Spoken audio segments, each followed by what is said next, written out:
Hi అండి, బాగున్నారండి. కోటిపిల్లండి, సత్తమ్మ తల్లి గుడి మా కులదేవత అండి. నిన్న ఉయ్యాలు చేయించారంట, అందరూ వెళ్ళారు. ఉయ్యాల్లో అమ్మవారిని పెట్టి చూడండి, ఉయ్యాలు కొత్తగా చేయించారు అండి. మా కులదేవత ఎవరైనా సరే మేము 3 సంవత్సరాలకు ఒకసారి సంబరాలు చేయించుకుంటామండి. అందరం కూడా సంబరాలు చేస్తారు అమ్మవారికి. 3 రోజులు ఉత్సవాలు బాగా జరుగుతాయండి అమ్మవారికి.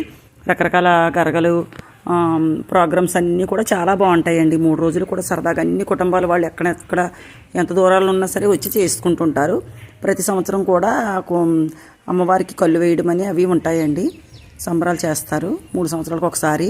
ఇదిగోండి, మీరు అందరూ దర్శనం చేసుకుంటారని. చూడండి, మా కులదేవత అండి సత్తమ్మ తల్లి అమ్మవారు, చల్లని తల్లి. పాత గుడి తీసేసారండి, కొత్త గుడి కట్టారు. కొత్త విగ్రహం కూడా పెట్టారండి. పాత గుడి అమ్మవారు కొంచెం వేరేలా ఉండేవారు, కొంచెం శాంత స్వరూపునికి ఇప్పుడు కొత్త విగ్రహం పెట్టారండి. పక్కన కూడా చూడండి మా కులదేవతని. ఈ వీడియో మీకు నచ్చినట్లయితే లైక్ చేయండి, షేర్ చేయండి, సబ్స్క్రైబ్ చేయండి.